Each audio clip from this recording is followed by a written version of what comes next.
Imagine being stranded on a merciless planet. The only way to survive is to create multiple versions of yourself. But here, even the smallest mistake could pit you against the darkest version of your own existence, one you never imagined could exist. The Alters, from the creators of Frostpunk and This War of Mine, is a gripping and enigmatic sci-fi experience that blends genetic engineering with impossible moral choices. Every decision shapes the fate of you and your Alters, and every ending raises new questions about identity and humanity. Are you ready to play? After watching this video, you may never be able to look at your own reflection the same way again. And rest assured, they will be staring back at you. Hit play. Before one of your Alters does it first.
Makes no sense.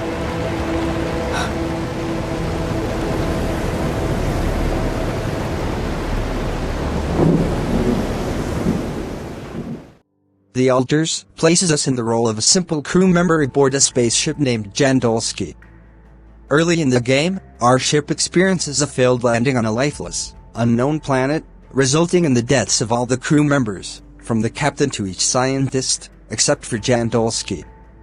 In this situation, Jan finds himself alone in an unfamiliar environment and must find a way to survive, and more importantly, complete the mission of their team. The team's mission was to discover, extract, and return an extraordinarily valuable substance known as rapidium. This material has the ability to accelerate the creation and production of any material or being, even humans, and there was a grand plan for its use on Earth. Since Jan is a simple crew member and minor, lacking the skills to use the communication tools of the base or conduct research, he sees only one way forward. With advice and suggestions received from Earth, he decides to use the rapidium and the quantum computer located at the base to create different versions of himself, implanting them with fake memories, and leveraging these versions to carry out the mission. What if, in his youth, Jan had continued his academic studies? Or instead of turning to industry, he had pursued a career in medicine or gardening? These different decisions and branching choices create various versions of Jan, allowing him to complete the mission with the help of specialized individuals, from the version of himself that is a scientist and researcher to the version that is a doctor and psychiatrist. The game presents two main objectives for the player: first, survival and managing the base, and second, relocating the base to a safe location and notifying the rescue team to return to Earth. Jan's large, circular base has mobility capabilities, and given that the sun is very close to this planet, it must be moved before solar radiation destroys it. At its core, the story of the game centers on the concept of survival, but as the game progresses and more aspects of the story and characters are revealed, the Alters quickly transforms into a deep experience. Each version of Jan possesses different moral and psychological traits. Some, like the scientific version of him, think in a completely logical and tactical manner, becoming engrossed in their emotions, while others are highly emotional and make decisions based on their hearts rather than their minds. Moreover, each of them has unique interests, tastes, and desires, and it is clear that these varied wants and approaches inevitably lead to conflicts and contradictions. it becomes the responsibility of the original Jan to make difficult decisions and bring the situation under his control. Every decision, whether in dialogues or in how you lead the team, will face both support and opposition from team members. This aspect forces you to act carefully when making decisions. Each character has a relatively short storyline that provides more insight into them and fulfills their personal desires, revealing more about Jan's past life and his interactions with his family, especially his ex-wife. Additionally, each character can teach Jan a lesson or insight, ranging from optimism to pragmatism. These lessons, in turn, unlock new dialogue options and choices throughout specific conversations, enabling you to navigate discussions more effectively and get closer to desired outcomes. Throughout the game, you will continuously engage with the environment, seek advice from various individuals, and even receive new orders. However, you can only communicate and interact with 3 characters. The first is Maxwell, who is essentially the head of the research team, constantly issuing new directives and guidance. The second is Lucas, Maxwell's assistant, who will bring up specialized issues with you. And the third is Jan's ex-wife, who works in a space company. Each of these individuals not only provides background information about Jan and the game's world, but also offers various choices at specific story points to help Jan solve arising problems, each carrying its own consequences. The game, The Altars, excels in storytelling. Not only does each character have well-defined and deeply explored details, but the world-building, along with the introduction of ethical and philosophical questions, is intriguing and effectively challenges the audience's mind, redefining the concepts of good and evil in different ways. Personally, I found myself deeply engaged with moral concepts at several points in the narrative, and the game did an excellent job of mentally immersing me in its themes. Exploration on the planet and resource management is one of the 2 main gameplay approaches. Each day, before nightfall, you can freely explore the planet. However, in terms of size, the 3 areas of the planet are relatively small, so you shouldn't expect vast territories. The aim of exploring the planet is to find various vital resources, such as organic materials for food preparation or metals and minerals for various construction and base maintenance tasks. After finding a specific resource, you'll need to establish a small mine and wire the entire path from the mine to the base, which can be quite challenging and time-consuming.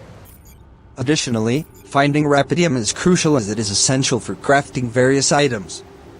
While exploring, you may also come across lost luggage or computer chips.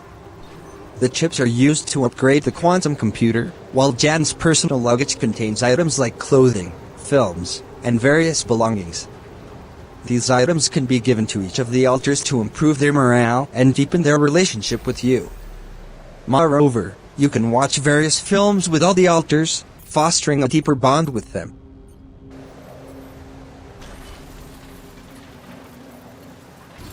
Discovery in the game world presents a series of overarching challenges and specific details. Some locations are situated at high altitudes and require mountaineering or rock climbing gear, which must first be researched and then crafted. On the other hand, certain areas are blocked by rocks and must be cleared with drills, tools that also need to be built using various resources. Additionally, there are creatures and anomalies scattered across the planet's surface that can be eliminated using the Luminator, a device that emits intense light. One of the game's weaknesses lies precisely in this exploration aspect. It lacks depth and becomes repetitive after a few hours, with no new elements introduced during the course of discovery. Though new anomalies do appear, the way players interact with them remains unchanged, meaning the game fails to provide substantial depth in this area. While this genre of game doesn't necessarily need combat or action, even a simple battle system could have added significant depth and improved the exploration experience. The resource and management system forms the core experience of the altars. Every day, from morning until before 8 p.m., you and your various versions can engage in different tasks. Some of these tasks take place inside the base, while others, such as mining, happen outside and may involve the risk of radiation exposure. Each day presents numerous tasks to complete, producing enough food, using anti-radiation filters, which take time to craft, and managing resources necessary for constructing tools and items, most of which are obtained through extraction. Certain specialized tasks, like research, must be delegated to specific characters, for example, Jan the scientist. Daily base management is critical, and since every action takes time, you must intelligently optimize the efficiency of your available personnel. This management aspect is elegantly designed and extremely engaging, especially in the early hours. However, the problem arises when the game approaches its final third, around the 15-hour mark. At this point, the experience becomes monotonous and repetitive. Why? First, the exploration system grows stale, making time spent outside the base tedious. Second, the base management aspect fails to introduce new challenges, mechanics, or surprises. Had the game included more dynamic systems or events, this issue might not have been as pronounced.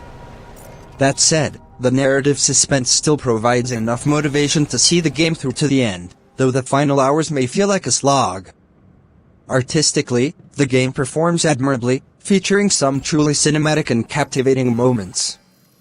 Character designs are well executed, and the game's color palette is well suited to its world.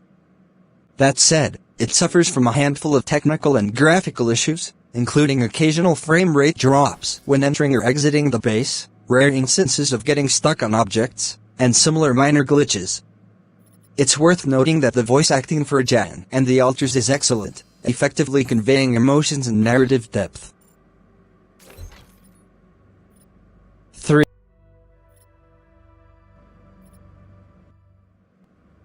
The team at 11-Bit Studios, known for their previous works such as the Frostpunk series, is once again executing a gripping narrative involving community leadership and critical decision-making with their new title, Alters.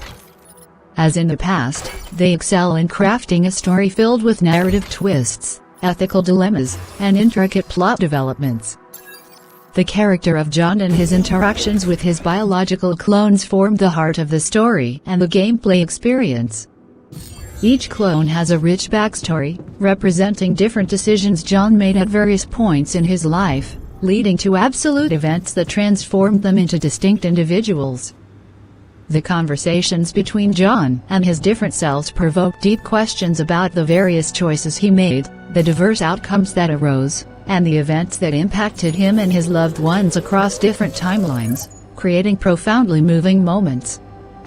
Depending on the player's dialogue choices, these interactions can forge or sever powerful bonds between John and his clones. Here, the player must carefully study the evolution of each of his biological clones to build strong relationships, creating a united group to pursue their goal of escaping this planet. But will the home of the original John also be the home of the other Johns?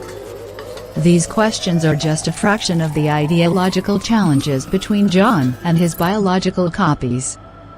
These challenges arise from the excellent character development and writing of the game, giving the player's choices and the narrative sandbox a truly meaningful and weighty significance. In each conversation, the player is not merely a bored observer and should not be. The words spoken by John, based on the player's choices, forever change the fate of the story and its characters. The choices presented are only a small part of the life and death dilemmas faced throughout the game. Keeping the group of John and his clones united serves as the driving force for the player to explore the planet's environments, gather resources to reactivate their ship, and move toward home. The game unfolds in various acts, sending players to different parts of the alien planet with new challenges along the way. These challenges become more serious and diverse as players progress and upgrade their equipment. The survival-based gameplay does not introduce a new structure to this genre and neither claims nor attempts to do so. Rather, it effectively implements established elements from major games in this style. Fortunately, Alters features a design structure characterized by variety and challenges, making it clear that the development team has thoughtfully crafted every aspect of their game to avoid monotony and repetition. Beyond the environmental challenges on the planet's surface, players face stages such as finding the best route to reach hypothetical area X containing hypothetical resource Y. Players must also manage time effectively. The main goal for John is to escape the planet's surface before sunlight reaches it. Consequently, prioritizing tasks and activities is heavily influenced by this primary challenge, time, which lends weight to the player's decisions and gives meaning to their agency. Thus, whether in the narrative sandbox or the gameplay sandbox, the game excels at endowing player agency with significance, presenting players with various challenges and puzzles while adding a sense of urgency to all their activities. Alongside all these gameplay characteristics, players must also manage their ship and clones. From the ship's structure to the functions of its systems, the roles of companions, architectural design, and related elements, everything is managed by the player, posing logical puzzles that challenge them, much like what we have seen in previous creations from 11-bit studios. Overall, the game offers a standard yet diverse survival genre gameplay experience, rooted in the idea and execution of its narrative framework. Thanks to its thoughtfully structured and diverse framework, the gameplay never falls into repetition, and while it does not strive for innovation, it effectively executes the established patterns of this genre. In the realm of visuals, thanks to the fluid animation design, very suitable art direction, and diverse environment design, we are presented with an atmospheric product that fulfills its role in the best possible way. Perhaps if the game had performed better in terms of optimization, it could have easily received a passing grade in this area as well. The game The Altars is undoubtedly one of the best indie titles of the year. The creators of Frostpunk at 11-bit studios once again showcase their mastery in creating fluid narrative frameworks, narrative sandbox, and their skill in challenging the moral boundaries of the audience. While The Altars may not innovate in survival gameplay, its remarkable fluid storytelling, incredible character development, flawless plot, excellent atmosphere, and well-crafted gameplay are so impressive that they make me want to end this review right now, urging you to experience it, while I also look forward to experiencing it again.